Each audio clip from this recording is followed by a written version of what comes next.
একটা সত্য ঘটনা দিয়ে শুরু করি। বাংলাদেশি একজন উদ্যোক্তা চায়না থেকে প্রোডাক্ট ইম্পোর্ট করে বাংলাদেশে সেল করতে চেয়েছিলেন, আর তাই তিনি আলিবাবা থেকে সেনজেনের একটা কোম্পানিতে 5 লাখ টাকা পেমেন্ট করেছিলেন। কিন্তু টাকা পেয়েই সেলার তাকে ব্লক করে দেয়, আর এভাবেই তিনি হারিয়েছিলেন ব্যবসায় ইনভেস্ট করা পুরো মূলধন। অর্থাৎ চায়না থেকে প্রোডাক্ট কিনে ব্যবসা করাকে যতটা আমরা ইজি মনে করি, বিষয়টা আসলে ততটা ইজি না।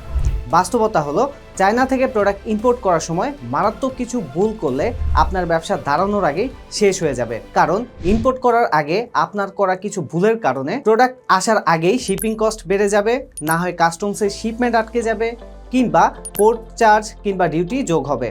এরপর দেখা যাবে আপনি ব্যবসা থেকে যে পরিমাণ টাকা লাভ করার কথা ভেবেছিলেন, তার থেকে কয়েক গুণ বেশি টাকা আপনার খরচই হয়ে গেছে। আর তাই আমি আজকে চায়না থেকে প্রোডাক্ট ইম্পোর্ট করার সময় উদ্যোক্তারা যে কমন ভুলগুলো করে থাকে সেগুলো নিয়ে আলোচনা করব। ভুল নাম্বার 1, আলিবাবা থেকে সাপ্লায়ার প্রোফাইল দেখেই সাপ্লায়ারকে পুরোপুরি বিশ্বাস করা। চায়না থেকে প্রোডাক্ট ইম্পোর্ট করতে গেলে বেশিরভাগ নতুন উদ্যোক্তারাই আলিবাবা ব্যবহার করেন।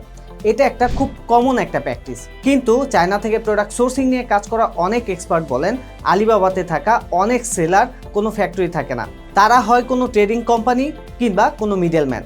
এই সাপ্লায়াররা নিজেরা প্রোডাক্ট উৎপাদন করে না, এরা অন্য ফ্যাক্টরি থেকে প্রোডাক্ট এনে মার্জিন যোগ করে সেল করেন ইম্পোর্টারদের কাছে। এর ফলে প্রোডাক্টের কোয়ালিটি তাদের কন্ট্রোলে থাকে না, এবং প্রোডাক্টের ডেলিভারি লেট হলে তারা কোনো দায় নেয় না। কোনো ইস্যু হলে তারা সুন্দর করে দায় এড়িয়ে যায়। এমনই এক ঘটনা ঘটেছিল একজন ইউরোপিয়ান ইম্পোর্টারের সাথে। একটি রেডিট পোস্টে তিনি শেয়ার করেছিলেন যে আলিবাবাতে ভেরিফাইড সাপ্লায়ার দেখে অ্যাডভান্স পেমেন্ট পাঠানোর পরপরই সাপ্লায়ার তাকে ট্যাক্সের রিপ্লাই দেওয়া অফ করে দেয়। শেষ পর্যন্ত তিনি 6,800 ইউরো লস করেছেন, যা প্রায় 9,70,000 টাকা। অর্থাৎ ভেরিফাইড ব্যাচ বা ভালো রেটিং দেখেই সাপ্লায়ার সেফ ধরে নেওয়া একটা বড় ভুল। আগে আপনাকে সাপ্লায়ারের বিজনেস লাইসেন্স ভেরিফাই করতে হবে, ফ্যাক্টরির ফটো বা ভিডিও দেখতে হবে, এবং আগের বায়ার থেকে যারা প্রোডাক্ট ইম্পোর্ট করেছে তাদের এক্সপিরিয়েন্স জেনে নিতে হবে। ভুল নাম্বার 2, স্যাম্পল না নিয়েই সাপ্লায়ারের কাছে বাল্ক অর্ডার দেওয়া। অনেক নতুন ইম্পোর্টার মনে করেন স্যাম্পল কেনা মানেই টাকা নষ্ট, কিন্তু স্যাম্পল না নেওয়া মানে চোখ বন্ধ করে ব্যবসায়ের টাকা সাপ্লায়ারের হাতে তুলে দেওয়া। এর জন্য আলিবাবা নিজেই সবাইকে অ্যাডভাইস করে বাল্ক অর্ডারের আগে স্যাম্পল নিয়ে তা চেক করতে, প্রোডাক্টের প্যাকেজিং ঠিক আছে কিনা তা দেখতে, লেবেলিং ঠিক আছে কিনা তা ভেরিফাই করতে, এবং প্রোডাক্টের স্যাম্পল অনুযায়ী ম্যাচ করছে কিনা তা নিশ্চিত করতে। প্রোডাক্টের ছবি দেখতে ভালো বা ডেসক্রিপশন ভালো শোনালেও হাতে আসা স্যাম্পলই আপনাকে প্রোডাক্টের কোয়ালিটি এবং ম্যাটেরিয়াল সম্পর্কে আইডিয়া দিতে পারে। তাই আমি আপনাদেরকে বলছি, কোনো প্রোডাক্টের স্যাম্পল ছাড়া বাল্ক অর্ডার দিবেন না কোনো সাপ্লায়ারের কাছে। আবার অনেক ক্ষেত্রে দেখা যায় সাপ্লায়ার কাউকে প্রথমে ভালো স্যাম্পল পাঠায়, তারপর বাল্ক অর্ডারে তারা লো কোয়ালিটি প্রোডাক্ট পাঠিয়ে দেয়। এই পুরো ব্যাপারটাকে বলা হয় বেইট অ্যান্ড সুইচ। তাই প্রোডাক্ট হাতে পাওয়ার পর অবশ্যই স্যাম্পলের সাথে কম্পেয়ার করবেন। ভুল নাম্বার 3, এজেন্টের উপর শিপমেন্ট রিলেটেড সব দায়িত্ব ছেড়ে দেওয়া। এজেন্ট আপনাকে পুরো ইম্পোর্ট প্রসেসকে সহজ করতে সাহায্য করবে, কিন্তু তার মানে এই না যে সব দায়িত্ব আপনি এজেন্টের হাতে ছেড়ে দিতে পারবেন। কারণ অনেক এজেন্ট নিজেদের মার্জিন যোগ করে প্রোডাক্টের প্রাইস বাড়িয়ে দেয় এবং বাল্ক শিপমেন্টে কোয়ালিটি চেঞ্জ করে। এছাড়াও শিপমেন্ট আনতে কোনো প্রবলেম হলে অনেক সময় ওনাদেরকে যোগাযোগে পাওয়া যায় না। আর তাই সেফ থাকার জন্য আপনাকে সাপ্লায়ারের সাথে অবশ্যই ডিরেক্টলি কমিউনিকেট করতে হবে, এবং আপনাকে অবশ্যই একজন দক্ষ ও বিশ্বাসযোগ্য এজেন্ট নিয়োগ করতে হবে। ভুল নাম্বার 4, কাস্টম ডিউটি আর হিডেন কস্ট হিসাব না করা।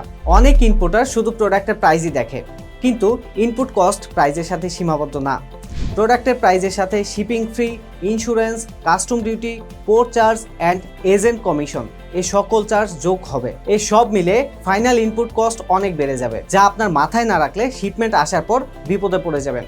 তাই ইম্পোর্টের আগে সব কস্ট যোগ করে ল্যান্ডেড কস্ট ক্যালকুলেশন করা জরুরি।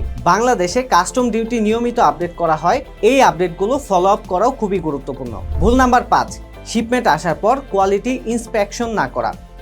অনেক ইম্পোর্টার শিপমেন্ট দেশে আসার পর প্রোডাক্ট ভালো মতো চেক করে দেখে না। শিপমেন্টের প্যাকেজিং বাইরে ভালো দেখালেও ভেতরে প্রোডাক্ট ডিফেক্ট থাকতে পারে। কোনো এজেন্ট বা ইন্সপেকশন কোম্পানি দিয়ে চেক করালে প্রোডাক্টের প্রবলেম ধরা পড়বে, আর আপনি বড় ধরনের লস অ্যাভয়েড করতে পারবেন। চায়না থেকে প্রোডাক্ট ইম্পোর্ট করা আপনার ব্যবসার জন্য একটা রিস্কি ডিসিশন হতে পারে যদি আপনি সাপ্লায়ার ভেরিফাই না করে অন্ধভাবে বিশ্বাস করেন, তাদের থেকে কোনো স্যাম্পল না নেন এবং এজেন্টের উপর অতিরিক্ত ভরসা করে বসেন।